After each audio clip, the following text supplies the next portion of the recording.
Silakan Pak. Pak Johan Wasihan. Assalamualaikum warahmatullahi wabarakatuh. Pak Ketua yang saya hormati, serta seluruh anggota Komisi 4, Pak Sekjen dan seluruh jajaran eselon 1 di Kementerian Lingkungan Hidup.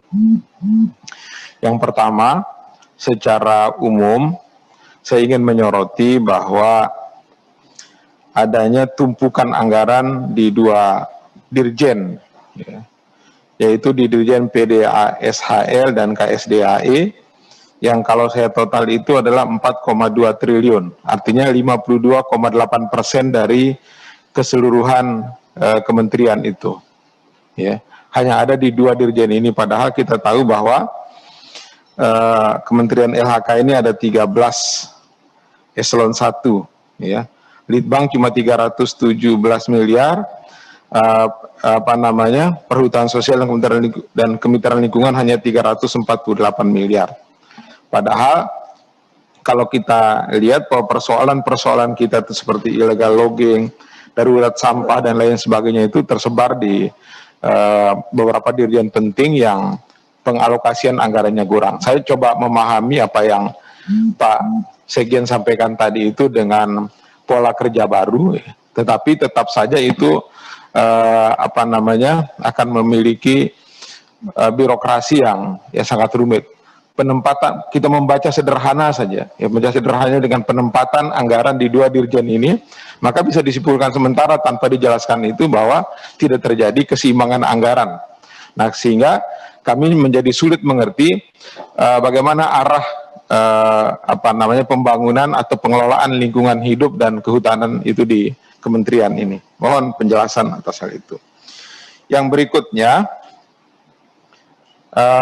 dana DAK, dana DAK tidak digunakan, disalurkannya DAK bukan merupakan penghematan, melainkan kelalaian eksekutif dalam pemberian pelayanan. Penyerapan tahun 2020 hanya sebesar 100 miliar dari total pagu mencapai 600 miliar. Nah, tahun ini ada 700 miliar lagi DAK. Tahun kemarin 600, tapi realisasinya cuma 100. Nah, ini kira-kira gimana nih Pak Sekjen, cara kita mengelola DAK ini agar bisa terserap, ya. Jangan alasan bahwa kami melakukan penghematan. Karenanya menjadi penting RDP yang diusulkan tadi ini untuk kemudian kita respon agar dalam pengelolaan DAK ini juga bisa berbasis daerah pemilihan yang ada di Komisi 4 ini Pak Ketua. Kami mengusulkan pendanaan DAK untuk pengembangan sampah terpadu dan terintegrasi pada kelurahan. Juga kami mengusulkan agar DAK ini juga fokus kepada pemantauan kondisi air di hulu, di DAS. Ya, karena kita tahu bahwa kondisi air kita di hulu ini sudah dari hari ke hari mengalami kondisi yang sangat buruk. Berikutnya soal pariwisata, mungkin soal DAK ini Pak. Mungkin kita jangan terlalu fokus kepada destinasi-destinasi yang sudah punya nama. Sebut saja misalnya 10 destinasi itu, walaupun Provinsi NTB itu masuk di situ pada kawasan Kek Mandalika. Saya ingin mengusulkan kepada kementerian agar kita memberikan perhatian juga kepada kelompok pariwisata yang berbasis desa, ya, karena justru mereka destinasi mereka lah yang sebenarnya ada di hutan itu. Ya, kalau destinasi-destinasi yang ada pada 10 itu kan masih dia berbasis pantai, ya, berbasis maritim segala macam. Tapi yang berbasis hutan dia itu tidak banyak ditahu oleh namanya di tingkat nasional, tapi oleh orang setempat, oleh orang kabupaten setempat menjadi destinasi unggulan. Nah, ini mungkin bisa menjadi perhatian ini. Berikutnya Pak, soal di Dirjen Planologi dan Penataan Lingkungan, itu dengan anggaran 410, saya berharap agar fokus kepada capaian target penetapan kawasan hutan dan tora yang pada 2020 ini masih sangat lemah. Saya ngambil satu contoh di dapil saya Pak Sekjen, ada namanya Desa Boak di Kabupaten Sumbawa, kecamatannya Unteriwis. Nah, itu sejak zaman merdeka desa itu sudah ada. Tetapi sampai hari ini mereka kesulitan untuk mendapatkan program-program dari pemerintah. Karena desa itu ternyata setelah saya coba ajak diskusi kepala desa dan melihat fakta-faktanya, masih dalam kawasan. Desa Pak, statusnya sudah desa.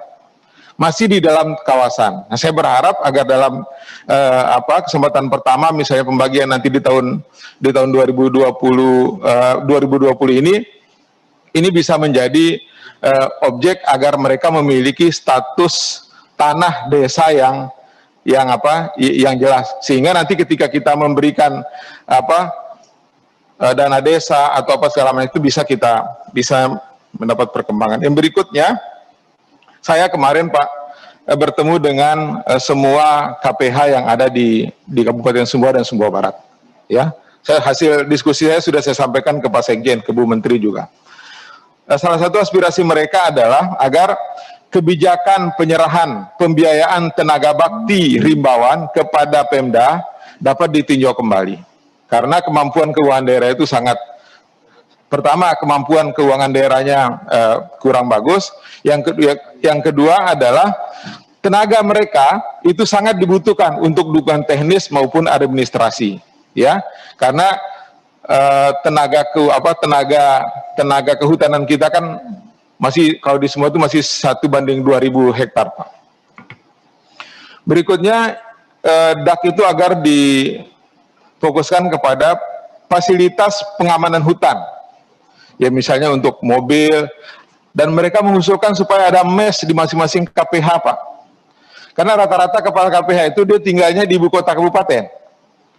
Karena mereka tidak punya sekedar tempat tinggal di hutannya yang menjadi tanggung jawab mereka. Katanya kalau misalnya ada mes di situ, itu minimal pengelolaan hutan, manajemen pengawasan hutan segala macam itu bisa dengan melibatkan masyarakat dengan menghidupkan mes-mes KPH yang ada di hutan di mana mereka ditugaskan. Itu mungkin yang saya sampaikan Pak Ketua, kurang lebih mohon maaf. Assalamualaikum warahmatullahi wabarakatuh.